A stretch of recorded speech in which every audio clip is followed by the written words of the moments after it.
Hey, I'm MattyAP, and this is my daily tweet.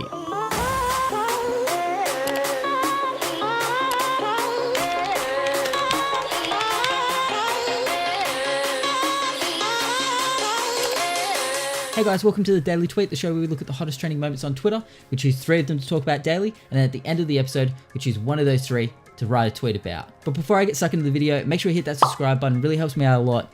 Can we get to 365 subscribers before the next video? I believe in you guys. All right, first story of the day, throwing back to a story 2 days ago about Tfue, professional Fortnite player, streamer, YouTuber, wanting to sue his esports organization that he signed up to by contract for 3 years, FaZe Clan. Apparently he's alleging that they've been taking 80% of all his earnings, or up to 80% of his earnings, quite a bit. FaZe Clan or FaZe Banks, who is the owner of FaZe Clan, has come out and said that is not true. There's been a bit of back and forth, but not a lot from either party up until now. Tfue just published on YouTube a 2-minute video that is called My Response, #release the contract. In the video, he pretty much just asks FaZe Clan in a power move to release contract. You know, if the contract's out there, what is you know, if you trust in what you're saying, FaZe Clan, then it shouldn't be a problem to show the world the contract and we can clear this up. Now it says here, the streamer whose real name is Turnateni made his first public statement since news broke of his lawsuit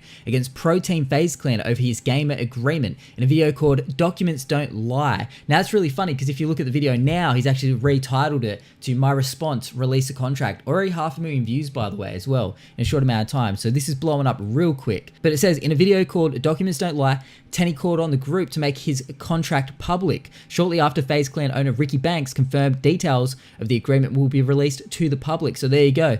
So FaZe Clan is looking to release the legal documents, the contract that Tfue has officially signed when he joined FaZe Clan. They're saying they're going to release it to the public, but time is ticking, and if they don't get these contracts out, it does look bad on them.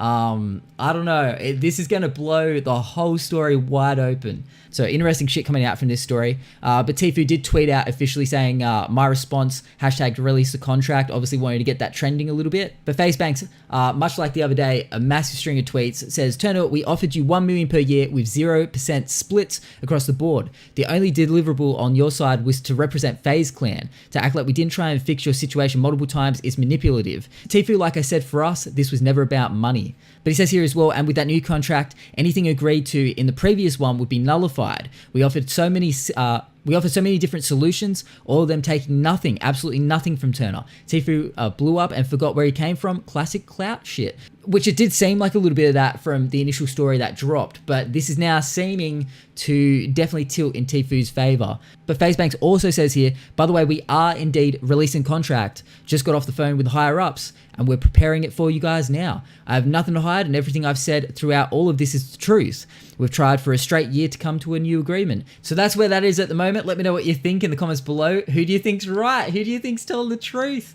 We'll find out when the contract comes out, I guess. And look, I'll also leave a link to the video from Tfue's official YouTube channel, My Response, #release the contract, in the description below for you guys if you want to check that out. Now, in the second story of the day, Vanity Fair has given a glimpse of behind the scenes of Star Wars The Rise of Skywalker, which is the 9th movie in the official Star Wars saga. But it says here, an exclusive Vanity Fair piece offers a preview of the upcoming Star Wars film directed by J.J. Abrams. But I mean, these covers for Vanity Fair look really dope. They've given 2 alternatives, which is really cool for all the collectors out there. Very fun. But the official Vanity Fair Twitter account did tweet this out 13 hours ago saying, sources close to Star Wars Rise of the Skywalker reveal the film will finally bring a climax to the millennia-long conflict between the Jedi Order and the Sith. So very exciting stuff for Star Wars fans. But if you want to check out the article with all the behind-the-scenes goodness and a few little insights into the movie ahead, check out the link below. And look, for the final story of the day, this one's a little bit of a random one, but it caught my interest. Natalie Portman denies ever dating Moby. Now, for people in my generation, you know,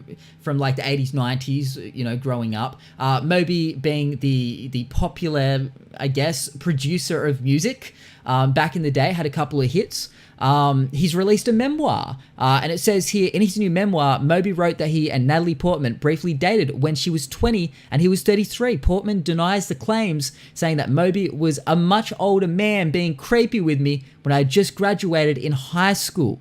Portman also says she was 18 at the time, not 20. Yikes. But Philip Ellis here on Twitter did give us a little excerpt from Moby's memoir here. It says, I was a bald binge drinker and Natalie Portman was a beautiful movie star. But here she was in my dressing room flirting with me. I was 33 and she was 20, but this was her world. He also said he tried to be her boyfriend, which suggests an awareness that she wasn't interested. You don't try to date someone who's into you. Now, look, no one's ever going to know the truth behind what it was. I mean, look, Moby could have been picking up on all the wrong signals back in the day. Maybe she was just trying to be nice and just laugh things off, and he might have been getting the wrong signals. But it's a little bit of an awkward story there. But Natalie Portman says here, I was surprised to hear that he characterized the very short time that I knew him as dating, because my recollection is a much older man being creepy with me when I had just graduated high school. Portman, now 37, says to Harper's Bazaar.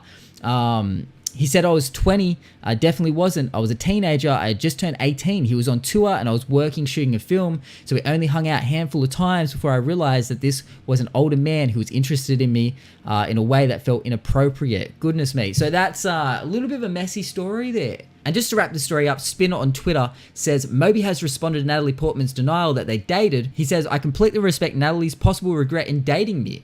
Feels bad. To be fair, I pray regret dating me too, he says. Shit.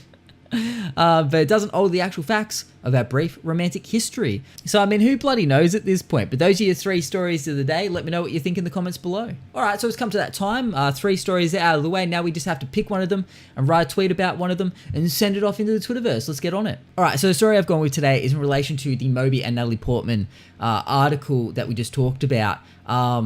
I wrote here, Moby has written in his new memoir that he and Natalie Portman shared a brief romantic history where they dated when he was 33 and she was 20. Portman hit back saying Moby was a much older man being creepy with me when I had just graduated high school. And I wrote, Moby, more like, oh Noby.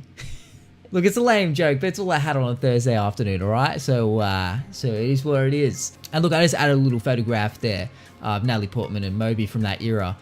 Hanging out. I mean, potentially dating, potentially being creepy, who knows?